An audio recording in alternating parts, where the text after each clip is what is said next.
We are live. I have no idea who's watching. If Bag, have you had a chance to change any of the banners or anything? Yeah, I got. Oh, okay. Yeah, I got Shyster on here. Hi, Bago. Howdy, sir. There we go. That's up now.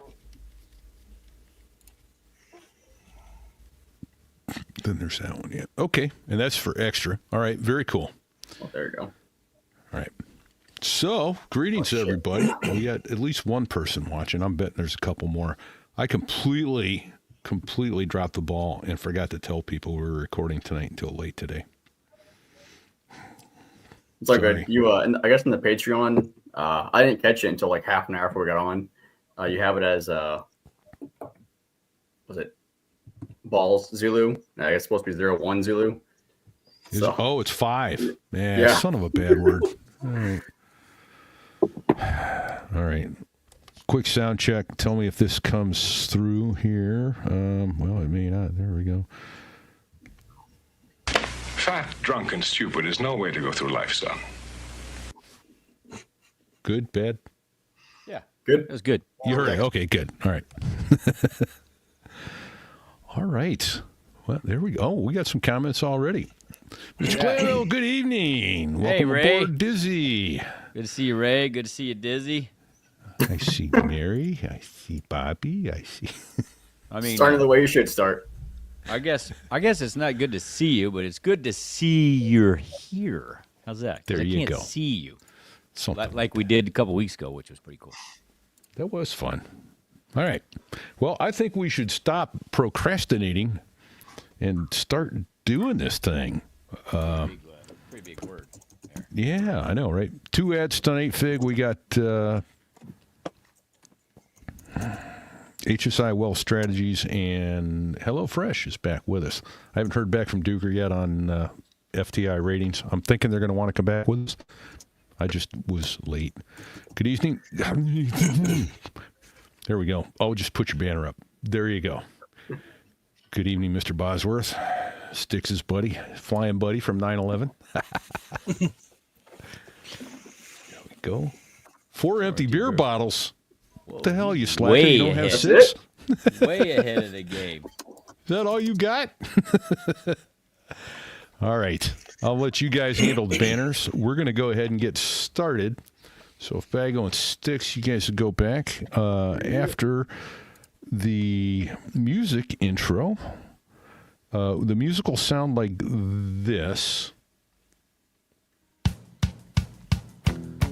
And when it gets to here... Well, there I was, crossing the pond, and you could see that I wasn't exactly fond. That's when we'll ask you to come in with your So There I Was story. So welcome. Thank you so much. Thrilled to have you, Shyster. Let's kick this. Happy to be here. Repeat, Fig, Sticks. Good to see you all. I'm excited to hear your story, buddy. Thanks. Man. I'm a little terrified. Well, that too. I got sweaty palms because unbeknownst to our I think we're going to hear some wild stuff that we had no clue about tonight. Right. Just saying. We got a tease, so this is going to be good. Yeah. All right. Here we go. Quiet, numbskulls. I'm broadcasting. This here is a true story about crossing the pond at night in the world's smallest cockpit on the tanker through the weather. Oh, and to the tanker crew who did that, thanks a lot. We really appreciated that. I'm just kidding. No, I'm not.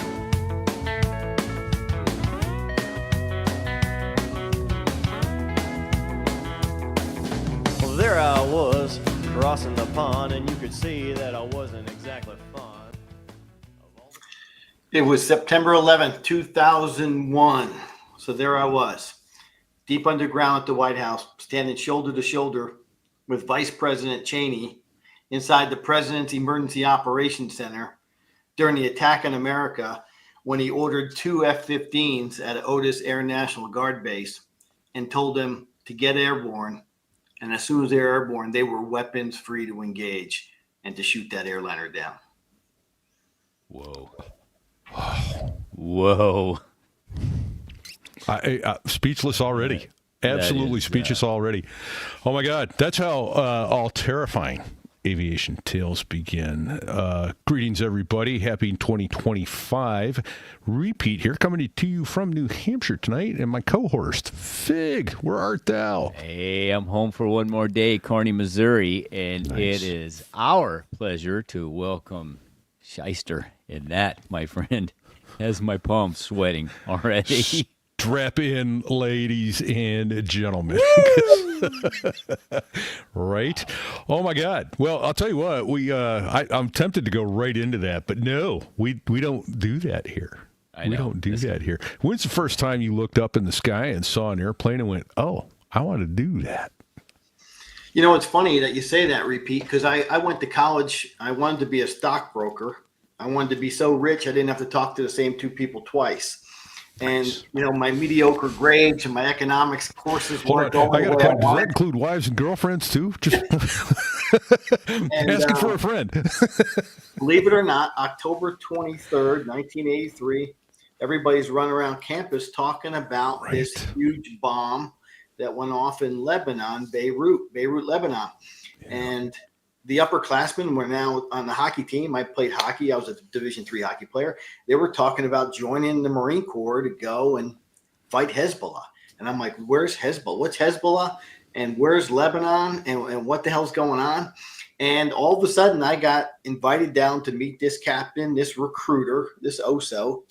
And he pretty much had told me to go away and said, hey, listen, the Air Force is down the hall. We make leaders here. You know, you're a freshman. You're not serious. You're just, you know, you're probing. Why don't you go back when you find out what you want to be when you grow up, and I'll be here waiting for you. That reverse psychology just shook me to the core, literally.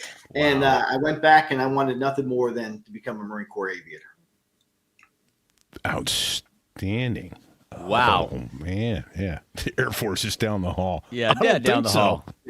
Well, no offense to Hoover, you know, that Patriot right there. But they were telling me the Air Force was down the hall. How about that? Nice. So did you say no? I want to join the military. Yeah, exactly. So obviously that worked for you. When did you go to OCS? So my junior had to, you know, get myself squared away. Between my junior and senior year, I did a 10-week PLC program, platoon leaders class. Went back to college, got all my credits, and off to the Marine Corps I went. Was that the summer of 1986 by chance? Yes, it was. Were you in Charlie Company? I was Bravo Company, 3rd platoon. You know, we were there at the exact same time. Wow. I was living on the other side of the railroad track. Unbelievable. How about that? The world just got a little closer? Because I knew when you said you were a freshman in 1983, I'm like, well, okay, I was a freshman in 1983. Yeah. There you go. Wow. And you've always lived on the other side of the tracks, Fig. So, and I've always been on the other side. Yeah. And not the good side, by the way. No. Wow. Okay. So, so what TBS class were you? I was Fox 87. Son of a bitch! I was Echo 87. You had Sinbad in your company. We had Sinbad, and we had a lot of Naval Academy grads. They put us with the Naval Academy. That's right. Nice. Wow. How about that? The world just got really small. Okay. Yeah. Sweet. So you did the air contract thing to go in? You know, I didn't know whether I wanted to go jets or helos. I was under an air contract. Okay. And literally at TBS, we're doing our 9-line briefs. And I'm all nervous now, and it's my turn on the Fox mic, and I'm calling in a section of Cobras to try to hit a target over at Quantico somewhere. And this Marine captain goes, hey, Lieutenant, stop talking. Where are you? And I said, I'm an Alpha Bravo 101. He goes, I'll be right there. And I shut up, and this Cobra landed right in the weeds. His co-pilot jumped out and said, we're here, you're there. Just clear us hot when we give you a call, and we're going to have no problems. And I went, I want to be you. I want to be you. We're here. She's pointing on the map, right? We're here, you're there. Just clear us hot, okay? Just clear us hot when we give you a call, and you'll be fine. That is money. Man, I want to be that guy. Oh, yeah. I could be wrong, Fig. I think we just got a show title. We're here, you're there. Just clear us hot. Yeah. That is. That's outstanding. Oh, very cool. Yeah, the one thing I regret, and of course it's much easier now than it was then because we didn't all carry the Instamatic cameras around. And with phones, it's obviously easier. But so many pictures with some of the cool equipment we got to be around and things we got to do. Yeah. Those pictures, I got those snapshots in my head, but nowhere else. Yeah, same. So, Well, that's pretty awesome. Okay, so you knew what you wanted. That makes it pretty easy. I knew what I wanted off to flight school, and now I'm competing to try to become a Cobra pilot. And they're like, hey, settle down, big shifter. You got to get through flight school first. You're going to select jets, props, or helos, and then you're going to go recompete for that helo slot. That's a year and a half, 2 years down the road. So roger that. So I was going to repeat this at AI in Pensacola, off to Corpus Christi, became a VT-27 boomer, VT-27. And then from there, I went back to Pensacola to fly helos and then selected Cobras. They had one Cobra East Coast, one Cobra West Coast. And the guy who was number one ended up going Huey's for some strange reason. And I was number two, so I picked the East Coast guy, the slot, and a friend of mine got the West Coast slot, and life couldn't have been better for anybody. very nice. Very nice. Well, I'm surprised that you didn't pick West Coast and go east, and you pick East Coast and go west, because the needs of the Marine Corps. Yeah, well, I mean, why? Yeah, and it comes down to it was a girl. There was a girl on the East Coast. I didn't want to go all the way out there to the west. Yeah. Oh, Okay, there you that go. makes sense. Yeah. We've all done sillier things. Yeah, good thing it paid off. She's behind me. You see the picture behind me. Nice. So married 33 years. She Congratulations. She got through the whole deployment thing and got married in 91. That's outstanding. Perfect.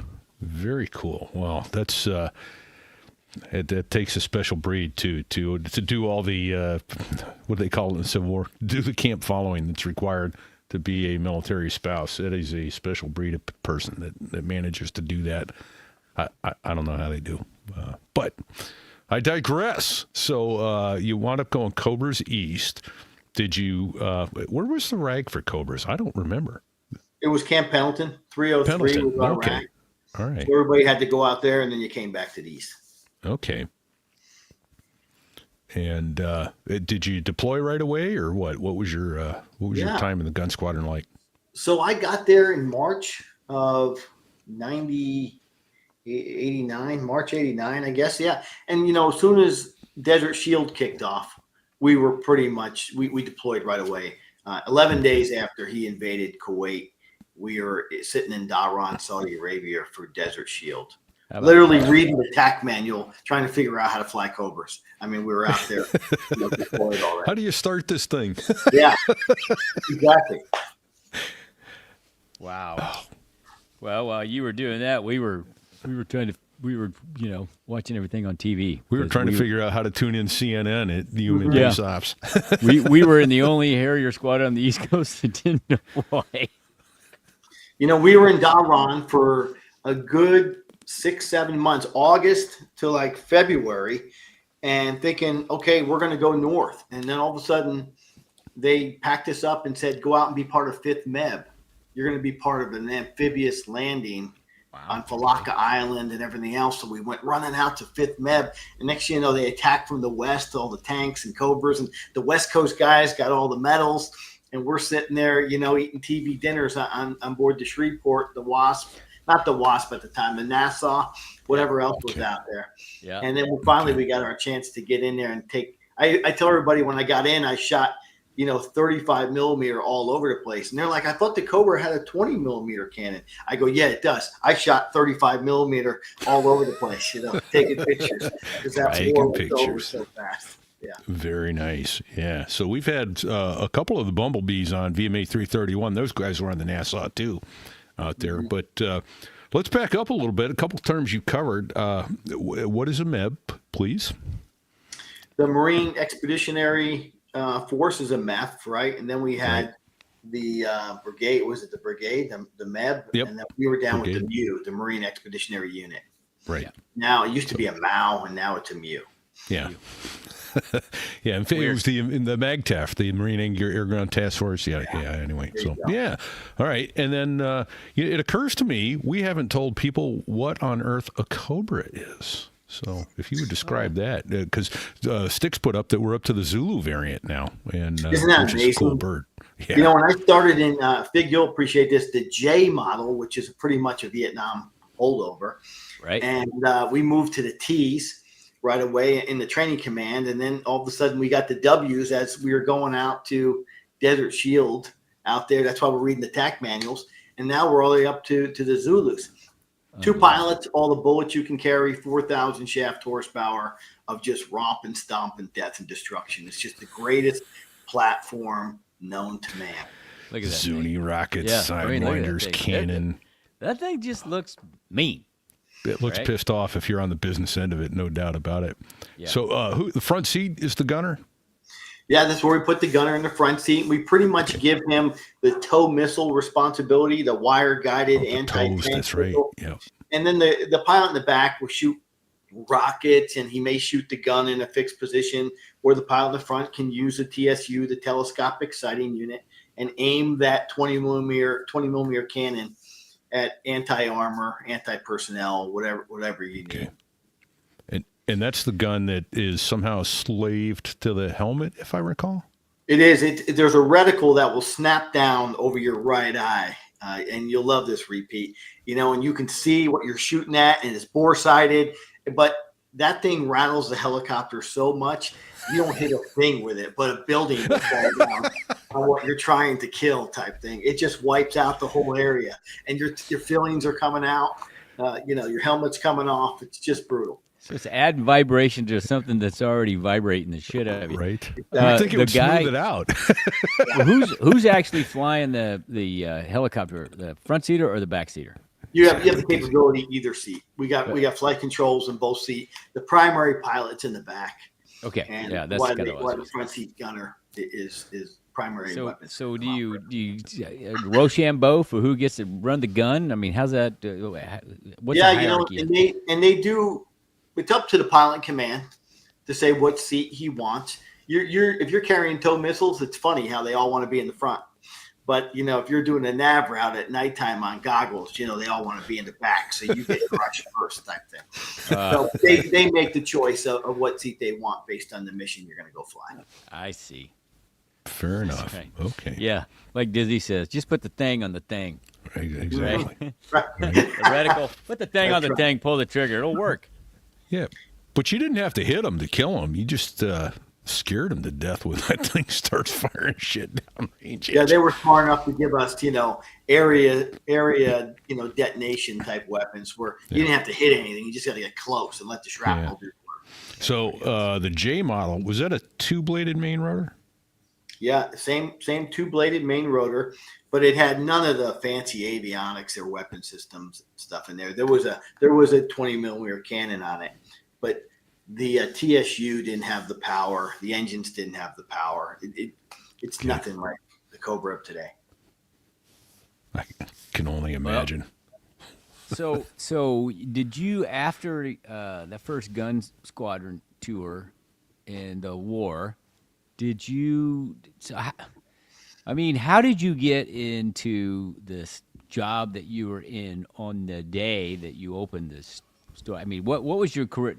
Can you kind of walk us Yeah, through? it takes down your career path there. Yeah. Yeah. So interesting that we jumped right there. But I came home from Desert Shield, Desert Storm, right? Yeah, I deployed again, this time on a regular MU schedule with HMM 263.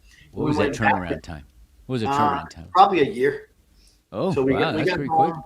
and turned it right around. Yeah, and it was good. You were in the mode. You just wanted to keep going. It was a good cycle.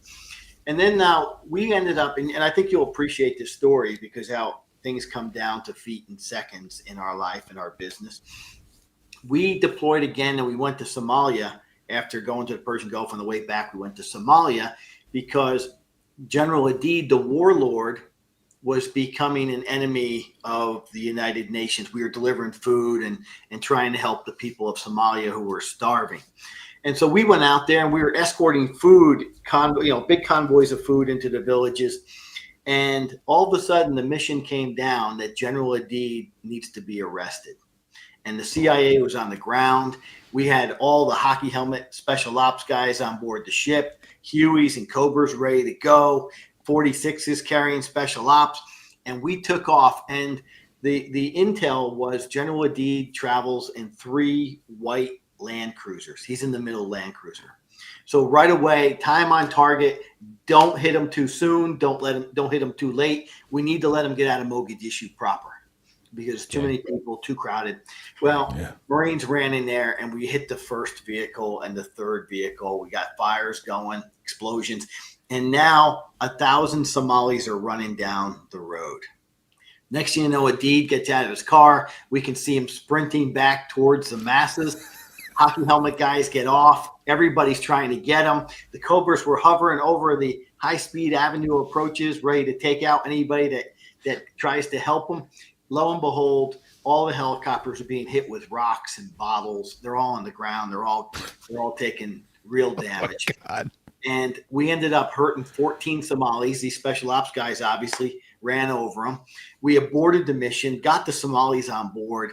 We're flying back to, at that time, we were on the Wasp now. Yeah. And we have broken windscreens and things like this. And 14 Somalis injured. But because of 30 seconds too soon, because we didn't wait those 30 seconds more, we turned the mission back over to the Army, and they had Black Hawk down in October because General Adid and his forces were waiting for him. Damn it. How about that? So it comes down to a sliver of time and space between success and failure. Inches and seconds and snapshots and sound bites and the world goes by. Damn. Well, then I came home. They made me a Cobra flight instructor. I went to Pendleton. I flew the next generation pilots, taught them how to fly the Cobra. Got selected for recruiting duty in New York City to go on back home where I was from, where I grew up in Newburgh, and I went to Iona. And my job then was flying college kids around. So I had a government purchase card, and I can rent Robinson helicopters and jet Rangers and give college kids rides to try to convince them to become Marine aviators. Nice. Greatest job in the whole world. That's fantastic. And I put a package in for HMX. And then in 1998, I was selected to fly to Quantico at Marine Helicopter Squadron 1 for in support of President Clinton. Very cool. And literally, I did that for 2.5 years, and we have.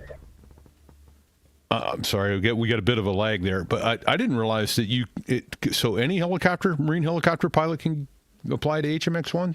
And that was a change. At some point, it was a cargo helicopter mission. If you were flying 53s or 46s, you could apply for HMX. And somebody said, "No, we'll take probably a personnel shortage. Everything ebbs and flows." Sure. And they opened it up to all of us. And I put a package in to go and fly with HMX. I'm gonna run a name by you, Shyster. Steve Belser. Oh yeah, a great American. So we were roommates in college, and we grew up. I'm sorry. We grew up together. His dad was my dentist. Oh my God! I'm sure you didn't get a breath of fresh air living with him in college. No. He's a filthy son of a bitch. I have to tell you a story that I know you will appreciate. So he gives me a call. He calls me out of blue. I haven't talked to this dude since and by the way, I graduated a year before him because he had to stay back because he got in the POC program and needed to delay a little bit. So anyway, he calls me and says, "Hey, listen, I applied to HMX-1. I put you down as a reference, so somebody may be calling you or whatever." And I'm like, "Okay, cool." So flash forward about 6 months. I totally forgot this conversation happened. I'm in Kingsville, Texas as an instructor. I'm in between flights. I just finished debriefing and I'm getting ready to go rebrief and fly again. And there's this dude in a suit standing in the middle of the passageway, and he says, "Are you Fig Newton?" And I'm looking around, and I look down. My name tags are on my flight too, and I'm like, Yes. Crap, I And he forgot. goes, I "Is there forgot the someplace- alias name tag today. Is there someplace we can talk?" And I'm like, my mind's racing. I'm like, Yeah. sure. So I take him in a Do I need a briefing lawyer? room the whole time. Oh yeah, I'm thinking, what have I done in the last week or two? So as soon as he starts talking, I know what this is about because he says, "So how long have you known Steve Belzer?" So he's really straight. He's got his notepad out. He's asking me all this stuff, and I said, "Listen, I think I know where you're going with this, and I think I can save us both a lot of time." After he got over his cocaine and gambling habit in college, he was a straight shooter. This dude looks up at me, doesn't even crack a smile, and then goes right back to writing and says, "Okay, so when was this that, you know?" And I'm like, oh, God. Yeah. So I call Belser after this event that evening, and I told him that story, and he shit a brick. He goes, "What? You did can't what?" go around. And he goes, "Dude, he knew I was kidding." And he goes, "No, he probably didn't know I was. You son of a bitch." He called me like 5 different. Anyway, obviously he got the job. Yeah, and he's a great officer, great pilot. Everybody enjoyed him in the squadron. He did real well there. So good for you. That's Okay, fantastic. sorry to interrupt. So you got the job at MX1. Yeah, so now from HMX, we had one position inside the White House military office, airlift operations. And this position is logistics. Everywhere the president goes, he only rides on our helicopters. He's driven in our limousines, speaks on our phones. So all that gear has got to be moved in advance of Air Force One. Right. And that doesn't happen by magic. There's a big airlift operations department inside the White House. So I went up there to represent the squadron. And just as the Bush administration was coming in, so this is October of 2000 timeframe, I thought I was going to hate that job, repeat. But when President Bush came in, he said, "All the military members, what color badges are theirs?" And they went, "Those are blue badges." He goes, "Blue badges can go anywhere on this campus they want to go, any time of day." Wow. And then he literally put us in the bullseye. You can do anything, but we were smart enough not to. But other people Right. couldn't go where we could go. But we weren't that, we weren't foolish with that. Wow. Okay. He really elevated our status. That's So fantastic. that's what you were doing there on September 11th. You were working. Yeah, so you're jumping into it, and Yeah, obviously, what I wanted to find out, and because what I want to do is then talk briefly to our sponsors and then get into the nitty gritty of the show. But can you tell us about the military structure at the White House?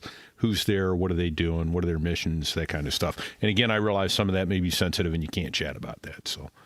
sure, but we have all services are represented at the White House under the White House military office banner, if you will. So the Navy is running Camp David.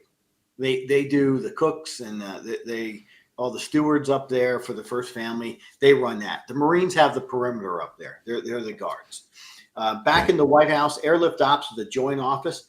And some days you're doing POTUS, President of the United States type logistics. You're making those cars, limousines, helicopters get shipped out. And other days you're doing First Lady or you're doing congressional missions. It rotates on a weekly schedule, if you will. I just happened to have the president during the week of 9/11. I was responsible for that logistics. And listen, when I take you down into the bunker with me and we talk about those events, you're not going to want to stop for a commercial. I believe it. I absolutely believe it. I'm just like, holy smokes. Because we were talking pre-show. Well, Fig and I were talking last week.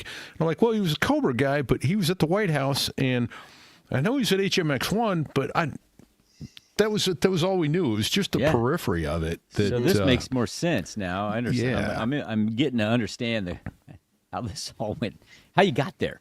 And that's probably that's probably a pretty cool job. It was a good job. Yeah, it was really cool. It was intense when you're on the hook for all the logistics for the president. I mean, I'll give you an example. President Clinton, for example, wanted to go to Morocco to attend a funeral.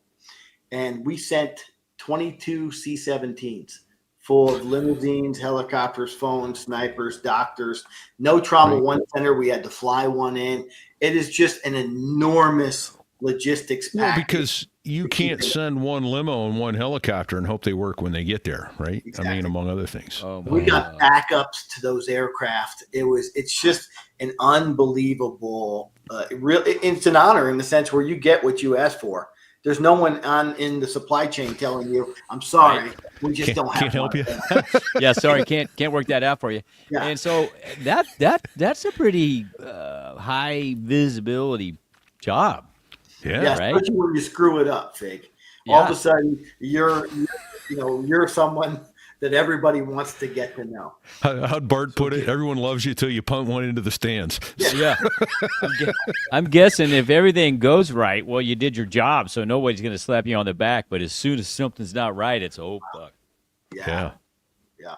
I didn't think about plastic forks for the cake. Crap. You know, They got to eat it with their hands. I think you guys would enjoy this quick story. When we were Sure. flying, when I was flying President Clinton around, he would come on. We would land in the White House lawn. It's very cool. We're on the boards. You did a good landing. He comes out and comes up the stairs right to the cockpit, and he's leaning in. He's going, "Fig, it's good to see you. Repeat, happy it's you. I'm glad it's you guys." And he goes back, and you go, "Man, I think the president and I just might be buds." When Hillary gets on, there's no hello, no goodbye. She's in a terrible mood. She was back to the helicopter, off the helicopter, steering young Chelsea by the shoulders. And we used to joke up there going, "Hey, it's not our fault. I'm sure he pissed her off. Whatever he did, put her in that kind of mood." Because they were at it all the time. Yeah. The two of them. Yeah, I heard some of that from Steve. So yeah, I got some inside baseball. How? Not good. Yeah. In fact, Secret Service agent Bill Doyle. Oh yeah. Yeah, I don't remember. No. Okay. All right. I had to ask. Bill and I were in flight school together, and he left and went to the Secret Service. So, all right. Yeah. Hey, it's called secret for a reason, dude. Yeah. Come on. Yeah. Yeah, Okay. that's right. I meant Schmill Hoyle. Yeah, that's it. Yeah. All right, so you guys want to go in the bunker? Well, hey, hold on. Let's because say we can't quick do a thank commercial. you to the people who make this show possible. Okay, great. And this week we've got HelloFresh back. We're super thrilled that they're here helping us make these stories come to you. And HSI Well Strategies is back as well. Again, we're thrilled that they're helping us bring these amazing stories, and I almost can't wait to get to the other side. So, a couple minutes. So there I was, standing in my kitchen, thinking about how to make dinner a little more special over the holidays. Normally, my wife handles most of the cooking in our house, but this time I wanted to give her a well-deserved break, and that's when HelloFresh saved the day. I took over in the kitchen for the evening, and I cheated. In a good way, though. I cooked a HelloFresh pork carnitas tacos meal, and let me tell you, even my kids were amazed. My wife got a break from deciding on a meal, shopping for everything, then preparing it, and we all got to enjoy a delicious meal together. It's these moments that make HelloFresh special for us. If you're tired of figuring out what's for dinner night after night, especially on those busy weekdays, HelloFresh makes it so easy. With farm-fresh, pre-portioned ingredients and 50 wholesome, hassle-free meal options to choose from delivered to your door every week, it's no wonder they're America's #1 meal kit. One of my favorite things? Their new ready-made meals go from fridge to fork in just 3 minutes. The same high-quality ingredients and restaurant-worthy flavors, but none of the work. Perfect for those nights when you just don't want to spend time in the kitchen. And here's the best part. You can try it for yourself. Get up to 10 free meals with a free high-protein item for life at HelloFresh.com/SoThereIWasFM. That's Fox Mike. One item per box with active subscription. Free meals are applied as a discount on first box. New subscribers only. Varies by plan. That's up to 10 free HelloFresh meals. Just go to HelloFresh.com/SoThereIWas10FM. Take it from me. HelloFresh makes cooking easy, fun, and affordable. No more grocery store runs, no more dinner stress, just great meals and more time with the family or friends. HelloFresh is America's #1 meal kit. Oh, And don't forget to share your creations with hashtag HelloFreshPics at HelloFresh. I'd love to see what you've whipped up.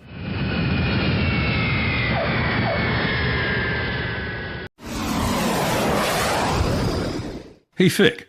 So, there I was, Oh, here we go. flying high, thinking I had my retirement strategy all lined up. Then I learned the hard way how quickly turbulence can shake that plan up. Let's face it, folks. Planning for retirement is a lot like flying IFR in a storm. Without the right instruments, if you're just 1 degree off course, before you know it, you're way off course. That's where HSI Wealth Strategies comes in. HSI, which stands for Horizontal Situation Indicator, that's the trusty gauge in your cockpit that keeps you on course, just like their team keeps you on course for a secure retirement. And the folks at HSI know a thing or two about the cockpit. These aren't your average wealth advisors. They're also pilots, just like us.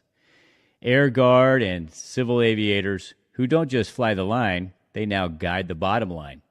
Plus, they're seasoned at working with airline professionals, high net worth individuals, and business owners to ensure financial plans that can withstand any headwind. Absolutely. And they know the ins and outs of the airline retirement plans like nobody else. From maximizing your accumulation while you're earning those high altitude salaries to minimizing your tax liabilities when it's time to pull back on the throttle. Because let's face it, taxes and inflation are like headwinds working against your glide path to a smooth retirement. Hey, don't fall into the trap of conventional wisdom when it comes to retirement planning. That kind of advice is like asking someone who's never flown to land the plane for you. We, as pilots, have unique challenges, and HSI gets that. They know how to help you avoid a hard landing on your financial future. And let's talk about the golden rule of pilot retirement. Hey, Fig, how does a pilot make $1 million in his retirement account? Well, he starts with $2 million and manages it himself for 6 months. Bingo. And sadly, I've seen that happen. Oh, dude. So true.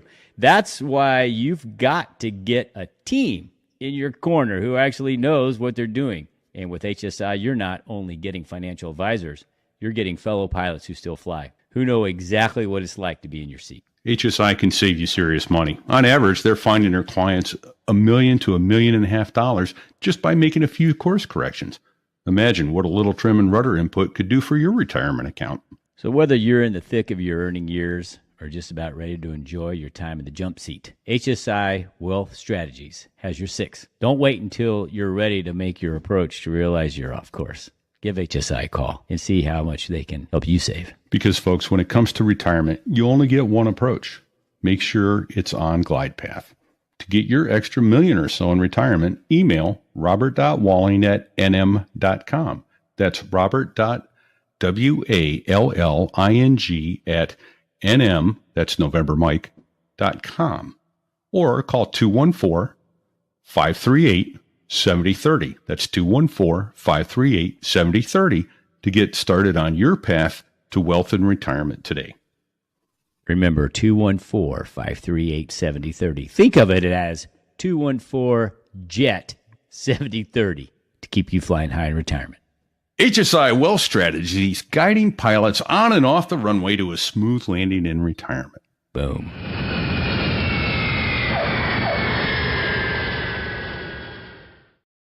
Outstanding. Thank you both, HelloFresh and HSI Wealth Strategies, for helping bring these cool stories. And when I said at the beginning of the show, strap in, I think I was right. We're about to go into the bunker. Let me ask, in retrospect, before you get in and go through all of this, how mind-blowing was this whole experience to your 22, 23-year-old self? When you're actually sitting there, was it almost out of body going, oh my God, am I seeing what I'm seeing? Yeah, that's exactly right. I think at the time I was 32. I was 30 years Ripe old. old age of 32. And being that close to our national leaders, Vice President, and then Dr. Rice, who was our national security advisor, talking to the president on board Air Force One and hearing them talk the same way you and I are talking, just normal people trying to ascertain what the heck is going on. and making those critical decisions to save lives. And watching them really, and I know I'm going to take you into the bunker, but they were willing to take lives out of the sky to save more lives on the ground. Right. That's, it's a level of courage that few people probably would ever have. Right. A call no one should ever have to make, but obviously someone does have to make it. But Yeah. wow. So you got out of bed on a Tuesday morning in September. I did. Clear day, So- going to work, another day at the grind. Yeah, I went over to the slug lot. Repeat, we got this HOV system going. You can jump into a stranger's car and they don't have to pay the tolls. They go right on up. We drop them off. I was driving. I dropped them off at the Pentagon. 2 people drove over to the White House, parked. I had just done the logistics for President Bush in Sarasota. All the cars were there, the limos, helicopters, phones, snipers, doctors. He was down there executing his academic agenda. We had our 8:00 morning meeting. We're in the Eisenhower building, adjacent to the West Wing. And we're talking about the president's schedule. How's it going? He's PTing right now. He's got some meetings. He's due to get wheels up at 1300, 1 in the afternoon. He's coming back to Andrews. That was our morning meeting. Everything changed at 8:46. All of a sudden, somebody ran into the office, the airlift ops room, and said, "Hey, quick, turn on CNN." Apparently, a small airplane hit the North Tower. We worked our way over. We can see the hole in the building, crystal blue, clear day. First thing out of our mouths is, why would a pilot careen into a 110-story landmark? You got the East River, you got the Hudson River. Most of us could glide and reach LaGuardia Airport. Yeah. It's that close. There's got to be so much more of the story. The phone is ringing. American Airlines Flight 11, departed out of Boston Logan, on its way out to LAX, lost communications over Albany, New York, down the Hudson River at over 500 miles an hour into the North Tower. Things are starting to heat up now. Phones are ringing. People are moving around. All of a sudden, we're watching the TV when we saw United Airlines Flight 175. I yelled up at the TV set going, "What's this moron doing?" Trying to get a look at the hole in the North Tower. Right. Yeah. And before he circles to land, and all of a sudden it hit the South Tower at full power. Yeah. Literally, my boss, Air Force Full Bird Colonel, came in, just like talking to me and you, and said, "Everybody stop what you're doing. Eyeballs on me. We have a full-blown terrorist event unfolding right before our eyes in the city of New York. Stand by for a lot of White House designated missions." Yeah. And you go, What the heck does that mean? Yeah. Well, whenever we have a national tragedy, everybody wants to be there, whether it's FEMA, Treasury, Interior, they all have a role to play. And you're talking about resources or expertise. But if they call the Department of Defense for airlift, you get put into a queue. No one government agency is more important than the other. But if you call the White House and you go, "Hey, boss, this is FEMA, the Federal Emergency Management Agency. I got 75 doctors, all the medicines I can carry. I really need to be on the ground up there in New York." And the White House says go, then you become what we call a 1 Alpha 1. We will push baby food out of the back of the next available C5, C1, C17, 141, 130, whatever we got in the inventory is yours, because the White House wants you to be in New York. So everybody was scrambling at that point. Let me fast forward. We got two towers burning. We're doing the 1 Alpha 1s. An airliner overflies the White House.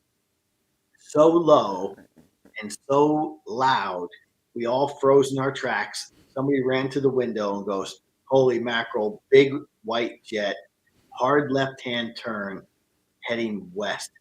Breaking news. Fire and explosion over at the Pentagon. Pentagon just hit by American 7 Flight 77. But that was not the plane that overflew the White House. If you remember, on 9/11, we were doing a large Air Force nuclear command and control exercise. We put one of our national level assets in E4B, NAOC, the National Airborne Ops Center. Yeah. 4 in the inventory, and they moved 1 to Andrews. When the second tower was struck, they activated that air crew and said, "Get to the President of the United States." So if he wants to get off the flying White House and climb on to the flying Pentagon, these 2 747s need to go figure out where they're going to make the switch. When they took off out of Andrews, they put put a laser line to Sarasota, Florida, and it took them left, and they flew right over the White House. That's what got, there you go. That's what got Vice President Cheney picked up by his elbows by Secret Service and now being treated. No shit. So you know what, Shyster, I've never heard that story. Neither have I. Literally, that 747 and that hijacked 757 passed each other in flight as one was racing to the president and one was hitting the west side of the Pentagon that morning. Wow. So I'm it doesn't happen very often, but I'm speechless right now. I'm slack-jawed. Yeah. Processing yeah. this. This is amazing.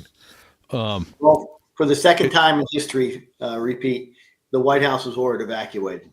First time being 1814. Dolly Madison carrying a print of George Washington out the back door while the British are burning down Washington, D.C. Here it is 187 years later. We're ordering the evacuation of the White House for the second time in history. Man. And then to an undisclosed location. That colonel came in that I worked for, said, that's it, shut it down, lock up your classified information. It's true. We used to lock that stuff up. Now you can put it in the back of your Corvette and put it in your garage, but we used to have to lock that stuff up way back. Pull the pin on that one, brother. You're rolling under the 10 flap. Well played, sir. Well played, sir. Well, that's it. So my boss is trying to get me to go to the alternate site. And I said, listen, President Bush is not coming back wherever they're going to take him today. He needs snipers, doctors, helicopters, and phones. And he ordered me down into the underground bunker under the White House called the PIOC, or President's Emergency Operations Center. This is not the Situation Room. That's right. The Secure Communications Hub. This is a deep underground nuclear hardened facility. Listen, on 9/11, 95% of the staffers didn't know this place existed. They never have a reason to be there. And on 9/12, they did. So hold on. I you imagine my understanding is there's all manner of ins and outs underneath there that no one, save the Secret Service and the highest elected officials and cabinet members, are aware of. So exactly. At least any details. I'm aware they exist, but I have no idea the intricacy of it and all that, I'm sure. And when I got cleared to tell you this story that I'm telling you, they were like, you can talk about the PIOC. Don't tell me how deep it is, how thick the walls are, or how to get there. It's a national level secret. We don't want to replace it. We need to protect it. But it's a main hub of operations at this moment in time. I'm guessing it's deep, thick, and really hard to find. Just a guess. So is that where you went to operate out of from? I went to operate to do logistics for the president, move cars, helicopters, phones, and snipers. When you're standing outside a bank vault on steroids, right? Not a door you and I pull on. I request permission to enter. You go into this place. The first person I see is Vice President Cheney's military aide, an Air Force major, a friend of mine. And I said, hey, Tom, I know you're busy. I'm here to do logistics for the POTUS. I'll stay out of your way. Well, listen, Fake, he goes, Bob, forget logistics. Help me out. The phones are ringing off the hook. And I literally looked around and I see these military members doing their jobs, empty consoles. I took a console. The phone was ringing. 7 minutes after the White House was ordered evacuated, this was my first phone call that day. I picked up the phone, Major Darling. It was a Situation Room upstairs that said, Major, we have another hijacked airplane 16 miles south of Pittsburgh, inbound Washington, D.C. And I turned to my right to tell the mill aide, and Vice President Cheney is standing 4 inches from my face going, what do you got? I snapped to Mr. Vice Bad President. news, sir. Situation Room reports 16 miles south of Pittsburgh, we have another one inbound. And he turned away from me because on the wall down there are these landlines. They're speaker boxes. He can be patched through to talk to whoever he needs to talk to. The first person he asked for was, get me the Herndon, Virginia Command Center for the FAA. The supervisor's name was Rick. He came on the network. Mr. Vice President, how can I help you, sir? I was just told we have another hijacked aircraft somewhere south of Pittsburgh. Can you confirm that for me? He goes, yes, sir. They're not talking. They're not squawking a transponder code. They're way off course. That's a hijacked aircraft. He turns to the second speaker box and he goes, "Hey, Don, are you up?" He's looking for Donald Rumsfeld, the Secretary of Defense. There's only two people in the U.S. government who can give offensive lethal instructions to the U.S. military. That's the president and the SecDef. Anybody can defend themselves. But if we're going to cross a border, kill a terrorist, wipe out an army, it comes from the National Command Authority. We have a president trying to get airborne, and the Secretary of Defense is somewhere now lost among thousands at the Pentagon parking lot. Oh, right. There's no one at the helm of our national military command and control structure to defend America. It was awkward when Vice President Cheney talked to a one-star general, and he said, "General, get me 2 F-15s at an Otis Air National Guard Base, Cape Cod. Let me know when they're airborne. Stand by to shoot this aircraft down." Next thing we heard, in my 14 years in the Marine Corps, I thought that only the president could give that order. And right out of the vice president's mouth, to get our country going forward, in lieu of the absence of Secretary Rumsfeld, the president trying to get airborne, he ordered our military forward. The Pentagon called Cheyenne Mountain, Colorado, home of NORAD. The NORAD commander calls the Northeast Air Defense Sector 2-star. They scrambled 2 F-15s, probably somebody you know. Next thing you know, they are supersonic over Long Island, New York, reporting 8 minutes to weapons free. 8 minutes out for weapons per hour. They can close the gap of 300 miles in 8 minutes and be in parameters. And he said, "You are cleared hot. You are weapons free to engage." It was like the air sucked out of the room. Everybody standing by. At 10:05, all the satellite radios blared to life. Aircraft down. Aircraft down. 60 miles south of Pittsburgh. No survivors. Vice President Cheney turned around. He walked right over to me and he goes, "Major, for the congressional investigation, state your full name." And just then I was thinking to myself, no. Is this a good time to tell you this? Did I wear the wrong name tag to work today? Crap. Yeah. It's now a good time to tell you I came here to do logistics. Well, I snapped my heels together and said, "Mr. Vice President, it's Major Darling." He goes from Major Darling to the Vice President to the National Military Command Center. "We just shot that plane down. I really need to talk to the president." And as we were trying to get the president in Air Force One, the same satellite radios blared back to life that the F-15s never fired. They never fired their weapons. Flight 93 was on the ground in Shanksville, Pennsylvania when they got there. Yeah. Wow. I've got his widow's book, Let's Roll. Yeah. Todd Beamer's widow. But I almost feel hollow. Having never heard. This is connecting a lot of dots. Wow. It is so fascinating to to see how it all had to come together too. And it never occurred to me the Secretary Rumsfeld was out of the loop after the Pentagon got tapped. Yes. And that, I knew, because the one question, and this may not be the right time to get to it, but at some point I would like you to talk about, they were flying all over the damn place with President Bush, and at some point he went, "Screw this, we're going back to D.C." Everyone's telling him, you can't go there, it may be unsafe, and he's like, "Yeah, no, this is where I'm going. It's home, and people need me there." Yeah, and he was fighting with his Secret Service all day long to try to get back to Washington, D.C. But, there's protocols, and we got to keep the president alive, and we got to keep the government functioning. And he was up against those protocols. And then finally, from Strategic Command out at Offutt, he made the call that there is no continuity of presidency in effect right now. I'm coming home. He ordered a second presidential daily brief. The CIA briefs the president every day at 8 o'clock in the morning on worldwide threats. He got a brief that morning in Sarasota. Obviously inadequate. He's coming home. He wants to know where they are and what options he has available tonight to take action. What are his options? Where are the troops? Where's our strength? And it was incredible.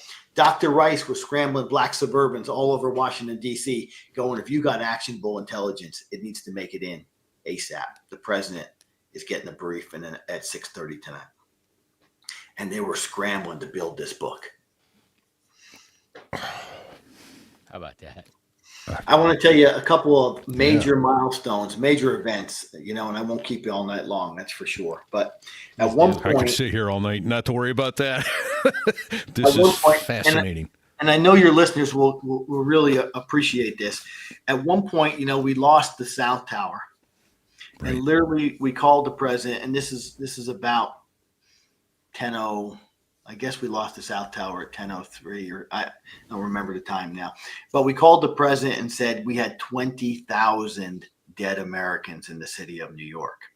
And when we lost the North Tower, we told the president of the United States, it is our best guess that we have 40,000 dead Americans, most likely in New York City. Yeah. President Bush all of a sudden got his sea legs at some point underneath of him, and he was having an air threat conference. I mean, a cabinet level official, you got to call in on your Iridium radio and brief the president. You got 15 seconds to tell him what's happening in your area of responsibility. They're going around the horn, and we're patched into this. This is about 10:20 in the morning, and it was Donald Rumsfeld who said, "I recommend we take our nuclear weapons from Defense Condition 4 up to DEFCON 3." 5 is peace. 1 is imminent nuclear war. We're worldwide DEFCON 4. They're saying, I recommend that we move it under these circumstances to DEFCON 3. President Bush goes, you know what? Have them stand by for DEFCON 2. And Dr. Rice, sitting next to me, was amazed. She's holding on to me while this is all happening. Vice President Cheney goes, Condi, make it happen. She picks up the red phone, a hotline to the Pentagon, executive order, the President of the United States, move our nuclear forces from DEFCON 4 to DEFCON 3. Stand by DEFCON 2. The Pentagon called Cheyenne Mountain, Colorado, the 4-star out there, buttoned up the mountain for the first time in history in anger.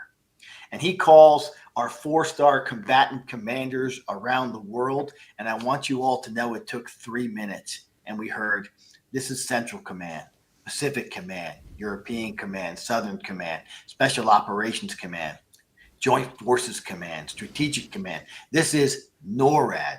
We are DEFCON 3, standing by DEFCON 2. We're going to war. We just don't know who we're going to war with.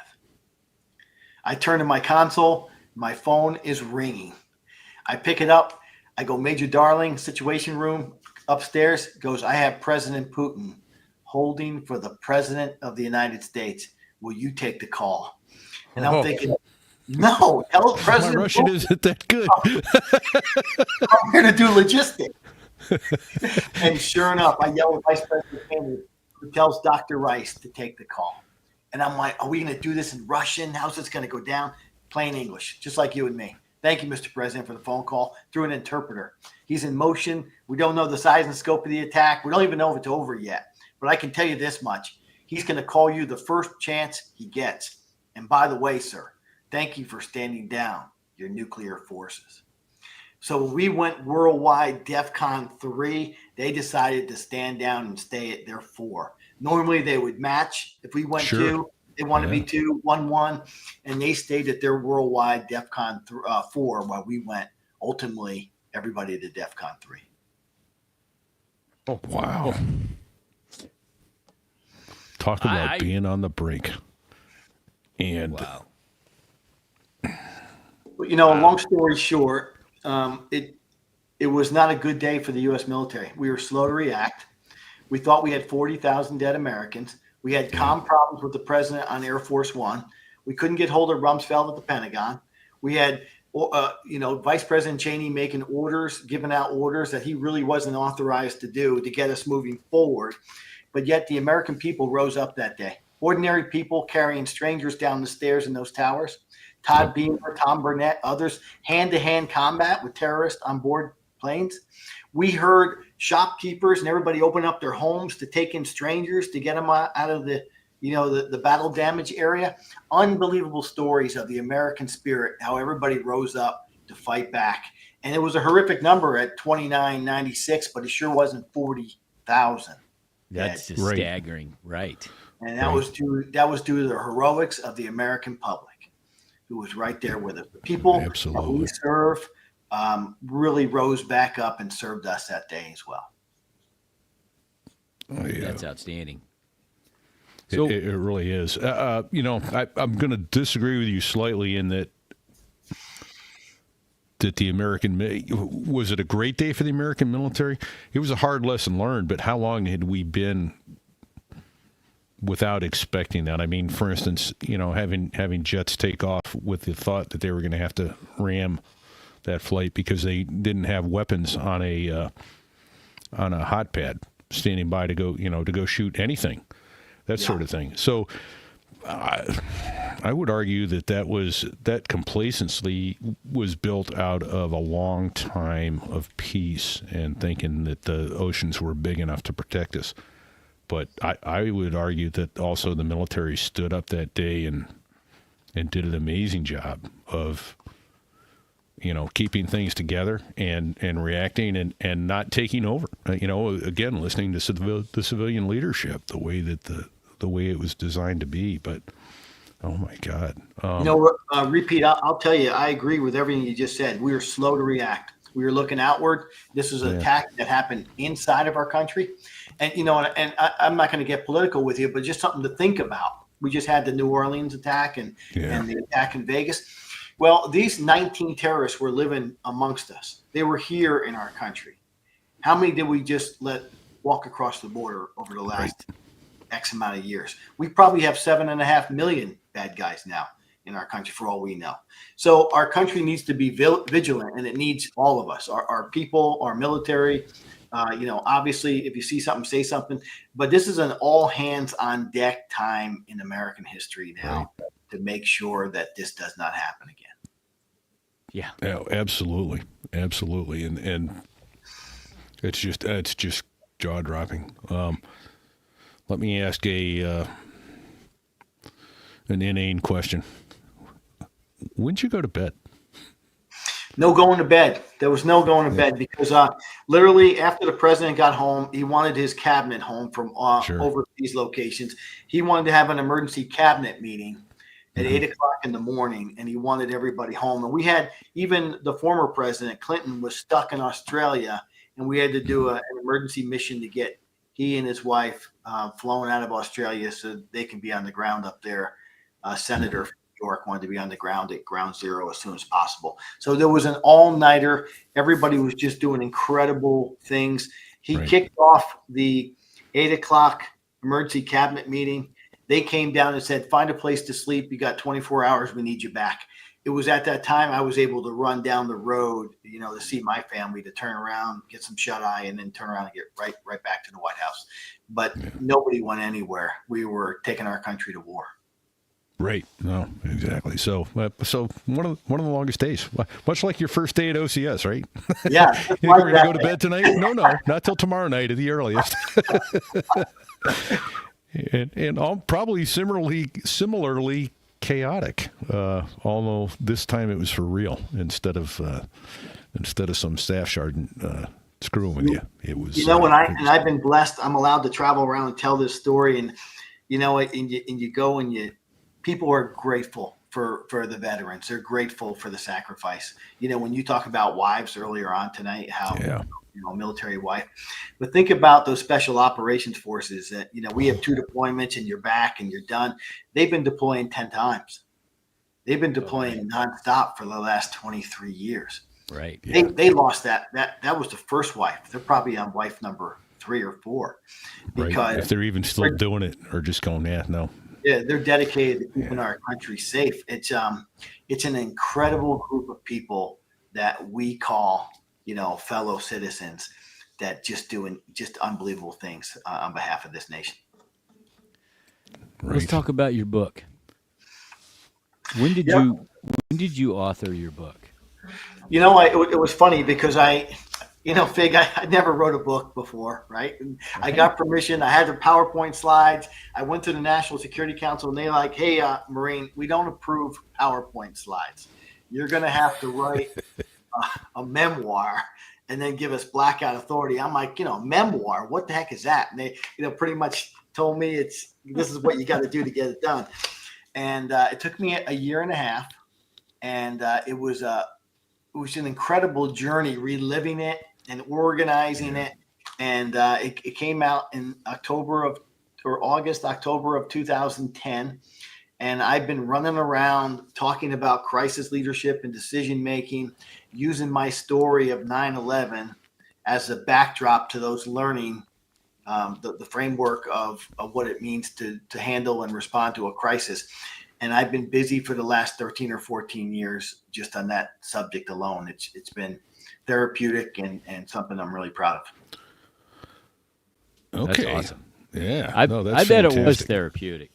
Yeah. Speaking of books, have you read any of Jack Carr's books? I don't think so. I'm a big Vince Flynn guy. Okay. I read everything that he's ever penned. Vince Flynn was fantastic. Cut down by cancer all too soon.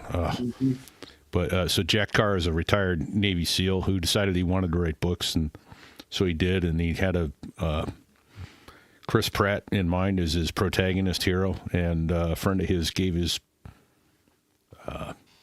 transcript, or actually the finished book was about to be published, gave it to Chris Pratt, and then Chris Pratt starred in the movie or the series on Amazon and all that. And I'd just be curious what you thought if you had read it, how about the accuracy.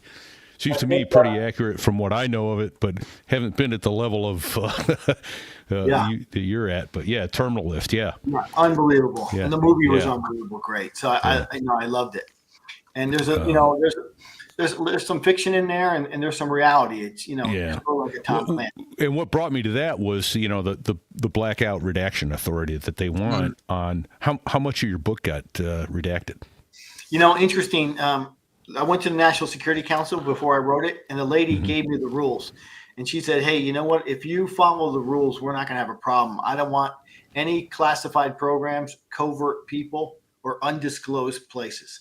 Tell me about the PIOC, that you were there. That's it. I don't want to know any capabilities, how to get there, anything about it. And all the people that work here that are special people, I don't want them mentioned at all. Follow the rules, and you and I are going to have no trouble at all. She approved my memoir in 6 weeks. Wow. Nice. That seems pretty fast. That's impressive. Yeah. Yeah. Okay. Well, Breen, you must have followed Followed the a rule or direction. two. That's why it's only 4 pages long. I followed the rules. Yeah, but there's lots of pictures. Pictures are good for us. So you can't. In fact, I wouldn't want you to. But I would like to ask this question: what? And this is another inane question, I'm sure. What was the biggest positive leadership you saw on that day, or lesson you learned that day about leadership, about crisis management, that sort of thing that you carry forward? And again, I don't need a name. And what was the biggest mistake you saw by anybody that day? And again, no names. Well, I think it's safe to give you a name on the front end there. But let me tell you, the leadership that no one will ever forget that we all witnessed down there came from Dr. Condoleezza Rice. She was the National Security Advisor.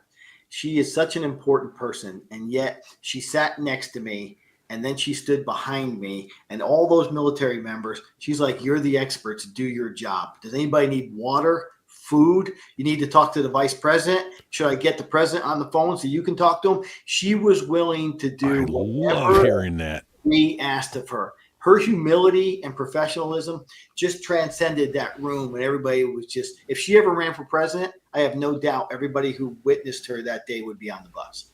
She was unbelievable. At the same time, outstanding. we had a couple strap hangers, political strap hangers, that tried to get into the bunker and automatically try to insert themselves, and really they embarrassed themselves, and they were kicked out of that room. They didn't belong there, and they stood out like a sore thumb. And we don't need to name them, but they knew who they were. And they still do. 24 hours inside the president's bunker, 9/11/01, the White House. Lieutenant Colonel Robert J. Darling, United States Marine Corps, retired. God bless you, Colonel. God damn. I'm in awe of what I've just heard, Fig. Holy I know. shit. It's going to be a while processing everything I just. Well. And I know there's a lot more to this. This is just scratching the surface. And I get the privilege of telling this story, and lots of law enforcement and patriots who want to relive it and want to be reminded that what they do matters. And we've been safe for the last 23 years because of their efforts. So listen, I want to throw it right back at you, Fig and Repeat. What you're doing today isn't just giving a guy like me an opportunity to talk. What you're doing and your listeners are doing is getting a refresher of why we're all called American. Why what is it mean to be a patriot and serve and to serve others and to be grateful for those that we serve. So I thank you both for, having your show and your podcast and inviting me to be a part of it, not just to relive our military time, but to remind everybody how grateful we are for the citizens that we serve in this country as well. Well, thanks, Shyster. Yeah. That's something coming from you. Right? I mean, Fig and me just Look at that handsome Marine. Right? That's a handsome picture. young Marine major, wings on his chest, and standing there next to the President of the United States, and being asked by the National Security Advisor, "Can I get you some water? Can I get you? Yeah. What can I do for you?" But man, I'll tell you what. When you said that, it sent a chill up my spine. That's real leadership. There, you let the experts do what the experts do, and don't micromanage them. Get them out of their way, back them up, clear the obstacles, and provide support. And Yeah, that's amen. impressive to hear. Oh, wow. Yeah. I'm actually blank on what else to ask. I know there's more, and I'd love to have you back at some point in time just to talk more, flying stories, stupid shit you did in the airplane. And What did you finish after that tour at HMX-1? Did you go back to a squadron? Did you go to school? What happened to you? yeah, there you go. It's interesting to say that because I thought I was going to extend at the White House. They wanted to make me a military aide after this experience for Vice President Cheney, but the Marine Corps said, hey, he's been there. He's got to get back and do Marine Corps stuff. But they sent me to Naval Postgraduate School, and I got an MBA in finance and financial management. Back to the Pentagon. I served 4 years at the Pentagon, and I retired in 2007 after my 20-and-a-half-year career. Very nice. Yeah. Very nice. So, did you do any flying at HMX-1? So I transitioned to the 53 Echo when I first got there. And then eventually I got to the 60 and the H3, and I did presidential missions and lots of vice presidential missions. So, but instead of it being a 4-year tour for me, it was a 2.5-year tour. And the other 1.5 to 2 years was up in airlift ops. Gotcha. Okay. Because when we had Duber on, he was talking about how you basically have your freshman, sophomore, junior, senior year in that squadron. Yeah. But not making sure it all gets there or all gets loaded or all gets unloaded. Because I can't imagine the headaches. Although I can't imagine also with great power comes great responsibility. You got to be careful what you ask for when what you ask for is what you're going to get, because you put a lot of people out. A lot of people go to a lot of trouble to make sure you get what you want or need. But what was that like? Getting to, realizing all you had to do was ask for it, and it was like waving a magic wand. Really empowering, and it was just. It's never an authority that we would abuse, but it's an authority level that you were so grateful that you had at that time. You need to get real things done. So it was great. Right. Oh yeah. Ask what happened on 12th of September. Well, that's when you got back for the briefing, right? For the 8 o'clock briefing. They had the 8 o'clock briefing, and then I went home for a day, and I was back in the office on the 13th. And it was just, get our nation prepared for war. The intelligence brief was all about Al-Qaeda. Where are they? Where's bin Laden? Phone intercepts, just as you can imagine. Lots of intel agencies doing overseas type important work, setting the groundwork for 350,000 troops to go halfway around the world. Wow. And there we went. There we went. Right. when was President Bush in the wreckage of the tower? When he said, the rest of the world is going to hear from us pretty soon. How soon was that? That was within a week, wasn't it? Yeah, it was about September the 23rd, about 10 days after, or 11 days after. And this was a great story, too. We were watching, they were getting him prepared to go to New York. And they were worried about Marine One landing on the South Street Seaport. Is there any potential for vibrations that might affect some of those teetering buildings? The last optic they wanted was the president's landing, debris knocking is down falling another over. building. Yeah, and killing a firefighter. So they were worried about things on just down to the granular level. He wrote his speech, and he was nervous, right? The whole world's watching. And this speech was going to be about 20 minutes long about rah, rah, America. But when he got up there, he couldn't deliver it. There was no podium. He's on the pile, and he tries to just grab a bullhorn and say something, and they said, we can't hear you.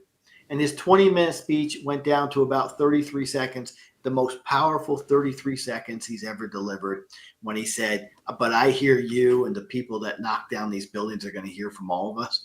It rallied the world. And it was just a moment in time that I'm sure he'll never forget, but the world, America, will never forget for sure. Right. Oh, my goodness. Yeah, I can hear you. I can hear you. The rest of the world hears you. Yeah. And the people who knock down these towers are going to hear from us soon. Oh, man. Dude. And did you stay in Washington for that? I mean, it seems like you were home plate was Washington. Okay. Yeah, sometimes did you ever travel with the president at that point? On the backup airplane, sometimes when you're doing advance work, you'll go up there before him and make sure that's done. But during this time, I was still back at the White House when they flew him up to go give that speech. And did he go all the way up on HMX-1, or did they take a jet? They took a jet to JFK and flew him from JFK over to the South Street pad. Yeah. Man. Shit. But President Bush is just like you, repeat. It's just like me. He gets nervous. He needs to be prepared. He studies. He goes to work every day trying to do a good job. This is a man who really put the time in to overcome any anxiety and to really do the best he can for all of us. We were proud to be that close to him and see him work as hard as he worked on behalf of all of us. Yeah. That's fantastic. What a unique perspective you had to see that from an angle that nobody gets to see. Right? Not a lot of Marine majors running around chatting with the VP and the National Security Advisor, answering phone calls from Putin. Yeah. You know what else that really affected me is when Vice President Cheney was given those orders, right? Those emotional orders to do that. His wife, Lynn, was down there. She wasn't at a table in the corner. She was standing right next to him, propping him up, whispering to him, do your job. Do what you need to do. You do what you think is right. Inspiring him or coaching him, going, I know this is hard. I know this is heavy. I know that what you're doing is emotional. Do your job. And watching that power couple, she lifted him up so he could get the country moving forward. It was a sight to see. It goes back to where I talked. I don't know if we had talked about it before we opened the show or right after.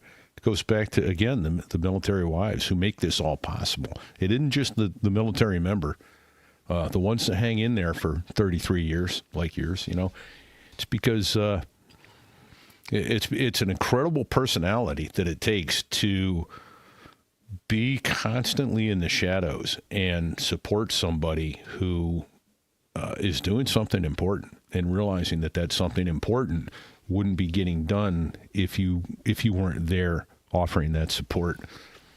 It takes a special kind of person, and I'm deeply grateful to all the military spouses and then the sons and daughters who give up birthdays and that sort of thing to their parents who are out there doing important stuff to keep this thing moving forward.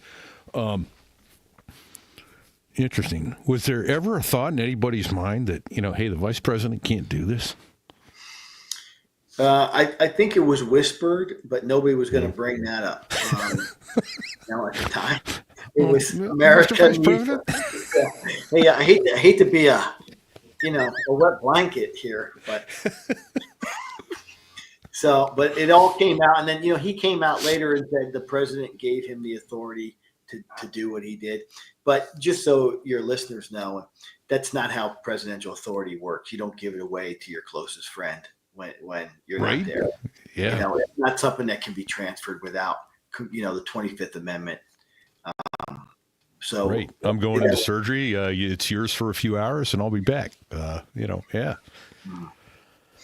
Wow. But he did what had to be done, and right or wrong, we were really proud of Vice President Cheney. That's fantastic to hear. Oh, man. Well, you know what I think we ought to do, Fig, is I think we ought to land this airplane, but as we always try to give an extra, and this is our first show this year, I'd like to do an extra. So for those folks who have lost all sense of judgment and what's right and what's wrong and throw money at us, hard-earned money to keep these shows coming to you, we're deeply grateful, and we're going to try to do an extra. And what I would like to ask of you, Shyster, is to spend 3 to 5 minutes with us and tell us about that fine call sign of yours, Shyster. How'd you get it? I was so close. I was so close. Yeah, hey, there we go. So we'll land the airplane here. We'll do an extra, and only the people who are Patreon supporters and direct donors to our website will get a chance to hear how the Shyster became the Shyster. So, okay, very, very well. That's awesome. Yeah. So in the meantime, we got a couple other quick thank yous we got to get out. Dave Hamilton over at backbeatmedia.com handles all of our advertising for us, and we're deeply grateful to him. He also gave us the knowledge and the know-how how to put this show together. We've got to thank Sticks and Bago, both of them here tonight helping produce the show. Sticks actually did some flying, one of the first few people flying after 9/11 as a Coast Guardsman flying guys down to the White House to help get the country back in the air again, as it were. Bago, a fine Marine, helping support us with production work in the background. We're deeply grateful. We see badass BDS Aviation Photography here tonight. We're grateful to all the folks who are supporting us. Fig, help me out here. What other thank yous have I forgotten here? Because I'm just I haven't written it down tonight. I just doing it off my head. Dude, you're doing great. Keep going. Yeah, we got HSI Wealth Strategies, a sponsor tonight. We're deeply grateful to them. Hello Fresh is back. Yeah. So, and I expect we'll probably hear again from FTIratings.com and probably Robin's Bird Brain Designs. Seems to me there's just one or two other people I might be forgetting. Well, we better say thank you to the Dos Gringos for letting us use their awesome music. That is the two Air Force F-16 pilots that make them sound good. They have the Air Force, that is. Dos Gringos. They could have joined the military, but they joined the Air Force instead. Yeah, that's down the hall. Down the hall. It's down the hall. They're down the hall. Might be a good fit. Right. Hey, go to stereowoes.us/rate. Give us a 5-star rating. If this show doesn't give us a 5-star rating, you have lost your damn mind. Go do it right now. And while you're at it, share the show. Yeah, share Tell the show. a friend. No, it doesn't at all. So, I don't know, Fig. What do you think? Oh, the merch store, real quick. Stereowoes.us/merch. Go get yourself a bikini before spring rolls around. Get that body into bikini shape. Get yourself a bikini. Get yourself a beach towel or a coffee mug or a hat or a shirt, a hoodie. The hoodies are warm this time of year. Love mine. Yeah. Shot glass. Yeah. In the meantime, I don't know. Helicopter pilot here with us tonight. All I can say is don't sit on the collective. Don't sit on the collective. Don't do that.